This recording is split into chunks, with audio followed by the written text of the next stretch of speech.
किया आपने भारत समाचार के लाखों दर्शकों के लिए आज अपना बहुत ही बहुमूल्य समय निकाला। मेरा पहला प्रश्न है आपसे, जी आपने इस्तीफा क्यों दिया? जी जी मैंने श्री राज्यपाल उत्तर प्रदेश को भेजे गए इस्तीफा पत्र में स्पष्ट कारणों को उद्धृत करते हुए कहा है कि भारतीय जनता पार्टी की सरकार जब से बनी है, दलितों, पिछड़ों, किसानों, बेरोजगार नौजवानों एवं सूक्ष्म लघु मध्यम व्यापारियों के साथ लगातार उपेक्षात्मक कार्य किया जा रहा है। इनके खिलाफ सरकार की नीति है और कई बार उचित प्लेटफॉर्म पर मैंने अपनी आपत्ति भी दर्ज कराई, लेकिन सत्ता मद में चूर भारतीय जनता पार्टी ने उसका संज्ञान नहीं लिया। इसलिए आज जब दूसरी पारी खेलने की बारी आई, निर्वाचन आयोग ने अधिसूचना जारी कर दी, तो हमने 5 साल तक भारतीय जनता पार्टी सरकार में मंत्री होने के नाते मंत्रिमंडलीय सामूहिक जिम्मेदारी का निर्वहन किया और साथ ही साथ श्रम सेवायोजन विभाग, जो मुझे जिस विभाग का भार सौंपा गया था, उसको आसमान की ऊंचाइयों तक ले जाने का काम किया। लेकिन आज मैं नहीं चाहता कि उत्तर प्रदेश की जनता के साथ फिर से क्रूर मजाक हो, फिर से उनके खिलाफ भारतीय जनता पार्टी की सरकार नीति का हमला हो और भारतीय जनता पार्टी के कुनीति का शिकार उत्तर प्रदेश के गरीब। मौर्य जी, मैं आपसे स्पष्ट कारण और उदाहरण के साथ जानना चाहता हूं कि आपको कब ऐसा एहसास हुआ कि पिछड़ा समाज या दलित समाज की भारतीय जनता पार्टी में उपेक्षा हो रही है? क्या आप इंसिडेंट बता सकते हैं या अपने साथ हुए कोई घटना को बता सकते हैं या आपको उचित सम्मान नहीं मिला, ये बता सकते हैं आप? ठोस कारण। भाई ब्रजेश जी, आप बहुत वरिष्ठ पत्रकार हैं और भारत समाचार जैसे प्रमुख मीडिया चैनल में मैं आपको इस बात के लिए आपके मीडिया के माध्यम से पूरे प्रदेशवासियों को, देशवासियों को बताना चाहता हूं। देखिए, मैं तो मोदी जी से उस दिन से प्रभावित था जिस दिन मोदी जी ने पिछड़ों की दुहाई दी और नीच होने का पीड़ा उन्होंने व्यक्त किया कि मैं पिछड़ा हूं इसलिए मुझको नीच कहा गया। इस बात से मैंने सोचा कि भारतीय जनता पार्टी के नेताओं की सोच बदली है, इनकी नीयत बदली है, नेताओं के विचार बदले हैं। यह सोच करके मैं भारतीय जनता पार्टी में गया था।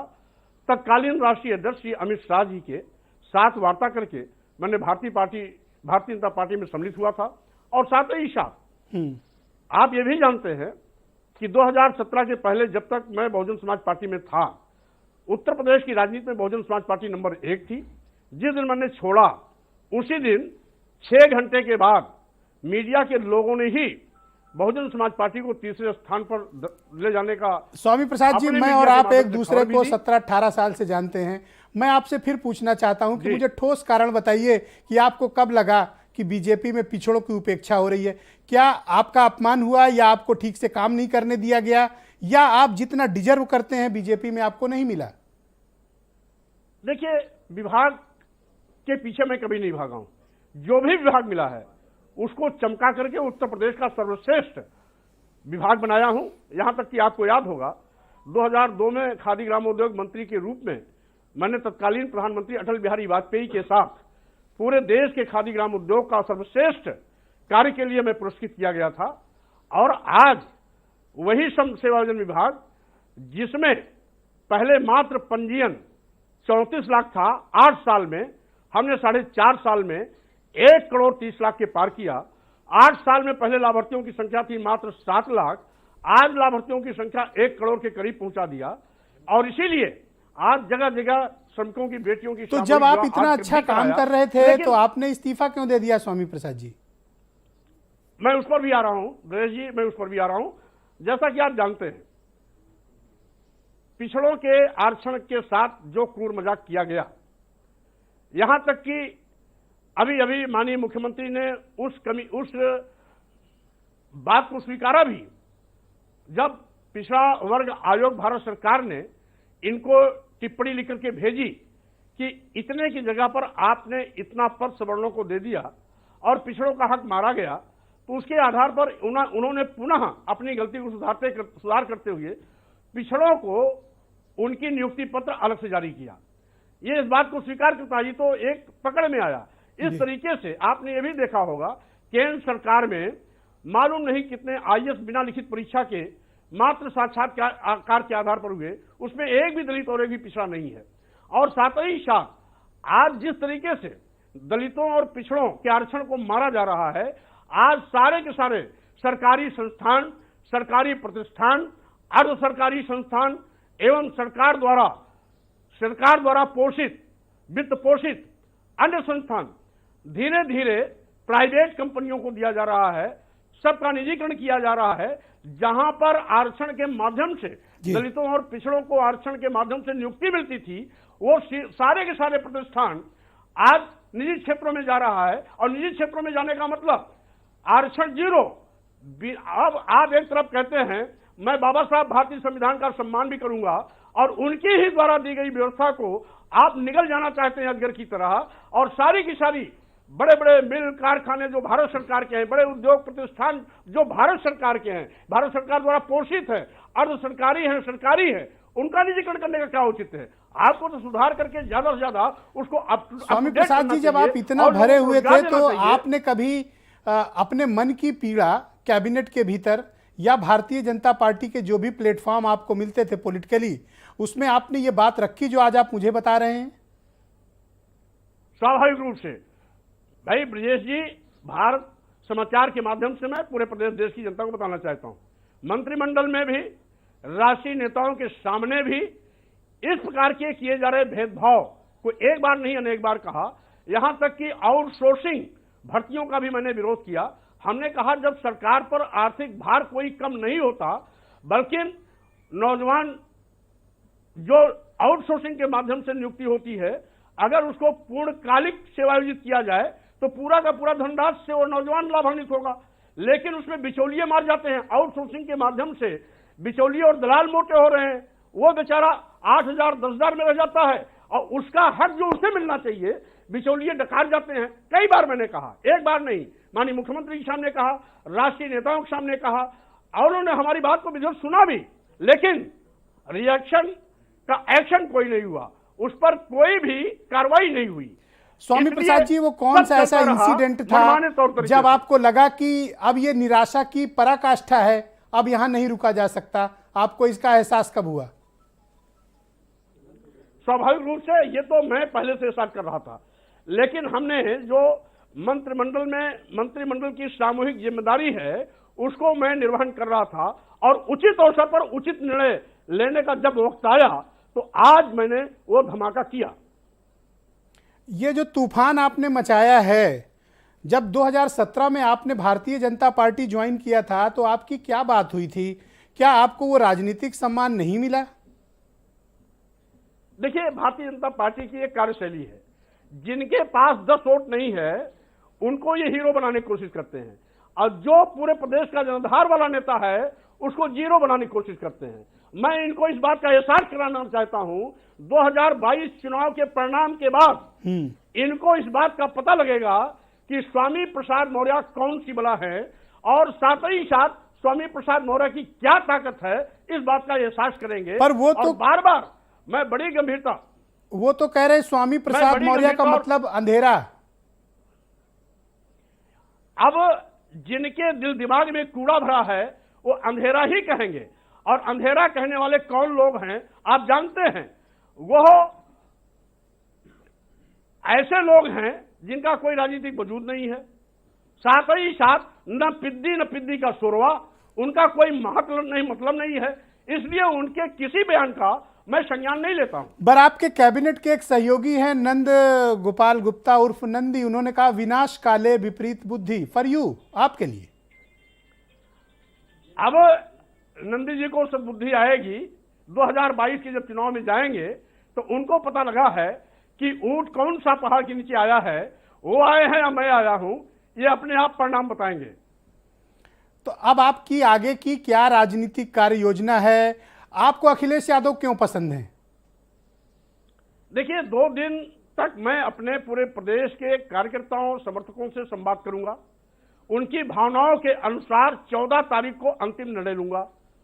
इसलिए 14 तारीख को जो मेरा अंतिम निर्णय होगा वो भारतीय जनता पार्टी के लिए एक ऐसा कील साबित होगा उनकी ताबूत में कि एक बार तो 14 साल का वनवास झेल के आए हैं, ये फिर से वनवास झेलने के लिए मजबूर होंगे।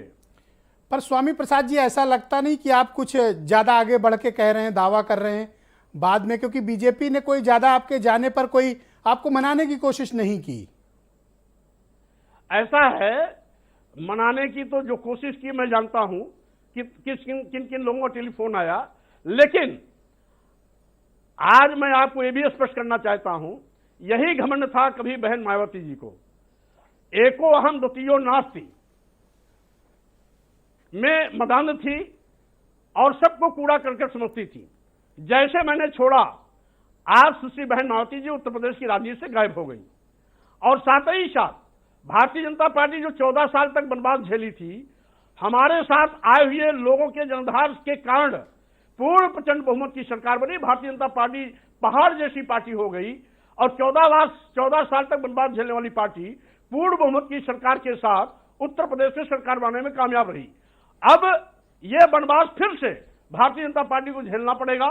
और साथ ही साथ हमारा निर्णय, आप जानते हैं, सरकार बिगाड़ता भी है, सरकार बनाता भी है।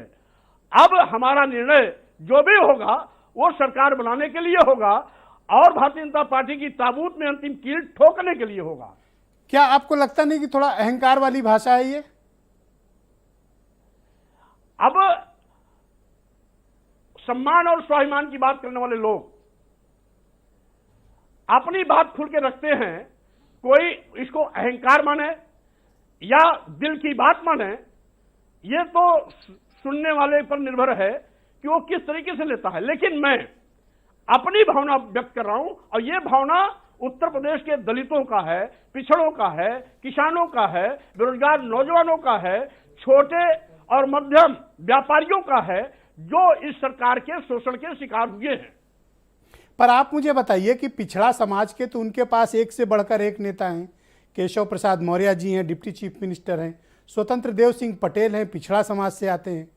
तो आपके जाने का कोई खास नुकसान बीजेपी को नहीं होगा, इसीलिए शायद आपको मनाया नहीं गया? भाई ब्रजेश जी, मैं ये भी कहना चाहता हूं, 2022 का परिणाम बताएगा कौन बड़ा नेता है, कौन जनाधार वाला है और कौन कृपा वाला नेता है। आप जिन लोगों का भी नाम लिए हैं, मैं इन सब का सम्मान करता हूं, लेकिन ये जो एक विधानसभा और एक जिले के भी नेता नहीं थे, वो कृपा के नाते आज बड़े पद पर बैठे हुए हैं। इसलिए कृपा पर जीने वाले और कृपा पर राजनीति करने वालों को मैं बहुत महत्व नहीं देता हूं। हम जमीन के आदमी हैं, जमीन पर राजनीति करने वालों का मैं सम्मान भी करता हूं और साथ ही साथ हम उनके रहने पर और न रहने पर दोनों हालत में मैं उनके सम्मान को सार्वजनिक रूप से स्वीकारता भी हूं। एक सवाल किया deputy chief minister Keshav Prasad Maurya ने आपसे कि मिल बैठकर बात करते हैं, तो उनसे बात करने में आपको कोई दिक्कत, अगर वो केशव मौर्य आपके साथ बात करना चाहें तो? ट्वीट किया है उन्होंने। देखिए, जब कमान से तीर निकल जाता है तो वापस नहीं आता है। निर्णय ले लिया गया है तो अब कोई भी बात का औचित्य नहीं है। केशव जी और या पार्टी के अन्य नेता बात करने में बहुत विलंब कर दिए हैं और साथ ही साथ कई बार इनको गलतियों की ओर इंगित किया, लेकिन उधर उनका ध्यान नहीं गया। और साथ ही साथ केशव जी तो खुद बेचारे हैं, जो बेचारे की हालत में जी रहा है वो दूसरे के सम्मान की बात की लड़ाई कैसे लड़ सकता है? ये गंभीर बात आप कह रहे हैं, कैसे आप ऐसा कह सकते हैं? ठोस कारण बताइए।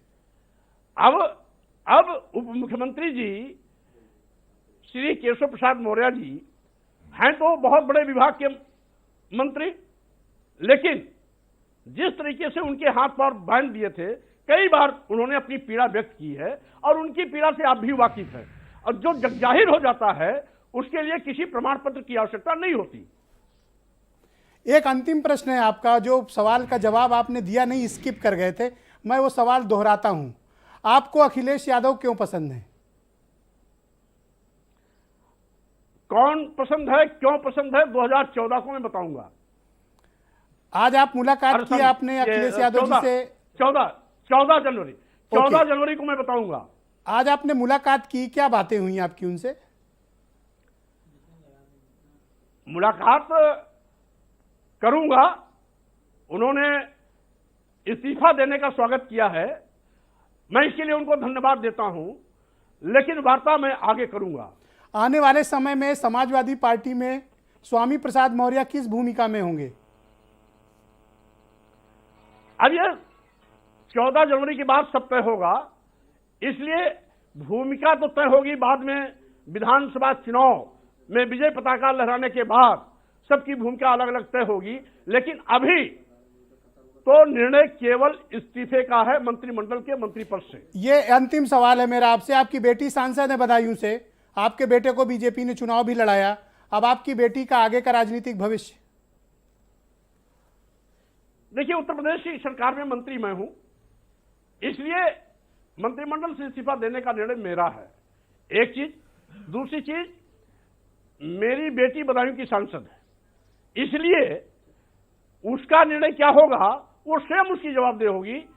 वो बदायूं की जनता की सेवा करती है या क्या निर्णय लेती है वो उसका अपना विवेक होगा, मेरा किसी पर कोई दबाव नहीं होता। और एक चीज, मैं कभी भी परिवार के लोगों से पूछ के कोई निर्णय नहीं लेता हूं।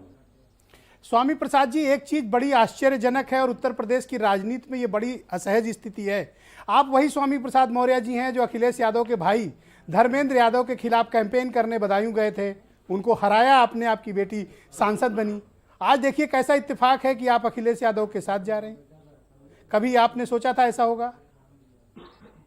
भाई, राजनीति में तो कभी मैं ये भी नहीं सोचा था कि मैं भारतीय जनता पार्टी में जाऊंगा, लेकिन बहुजन समाज पार्टी की राष्ट्रीय अध्यक्ष के तानाशाही के रवैये को देखते हुए मैंने 2016 में इस्तीफा दिया था, बाद में भारतीय जनता पार्टी में सम्मिलित हुआ था जी। विपरीत परिस्थिति और विपरीत विचारधारा के साथ खड़ा हुआ, लेकिन विपरीत परिस्थिति और विपरीत विचारधारा में भी मैं अपने को बहुत समायोजित करते हुए पूरा का पूरा मंत्रिमंडलीय सामूहिक जो जिम्मेदारी है उसका निर्वहन किया और बड़े मनोयोग के साथ किया, किसी कुंठा से नहीं।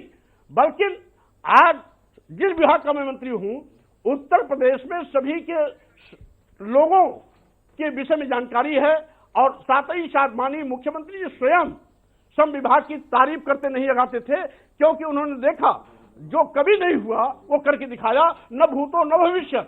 जो मैंने रिकॉर्ड बनाया है उसको कोई तोड़ भी नहीं सकता। एक अंतिम सवाल है आपसे, आज आपके साथ 3 या 5 विधायक छोड़कर गए हैं, तो क्या बस इतनी ही स्ट्रेंथ है आपकी या और भी आपके संपर्क में हैं?